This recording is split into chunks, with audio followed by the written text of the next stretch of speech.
Hello everyone, আমি মৌসুমি। আজকে সকাল সকাল এরকমভাবে মেমসাহেব সে কোথায় যাচ্ছি বলো তো? হ্যাঁ বলছি, দাঁড়াও।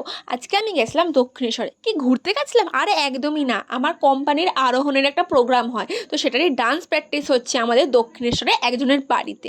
তো সেখানে ডান্স প্র্যাকটিস করতে গেছিলাম। আর এখানে মা ডিম টোস্ট আর ফলের মধ্যে দিয়েছিল আপেল। ওখানে খেয়ে অনেকক্ষণ ডান্স প্র্যাকটিস করে ফাইনালি এখন বাজে 6টা, আমাদের সবে ছুটি হলো। তো দিদি আর আমি বললাম যে আজকে তো স্যালারি ঢুকেই গেছে, তো চলো একটু ঘুরেই আসা যাক। তো চারপাশটা ঘুরছিলাম, তো বেশ ভালোই লাগছিলো। দিদি বললো চল বাবু, এখনও তো মন্দির খোলা আছে, চল একটু পুজো দিয়ে আসি। তো আমিও বললাম চলো একটু যাই। বেসিক্যালি দিদি পুজো দিয়েছিল, আর তখন হচ্ছিলো সন্ধ্যা আরতি। তো দিদিদের পুজো দেওয়া কমপ্লিট হয়ে গেল।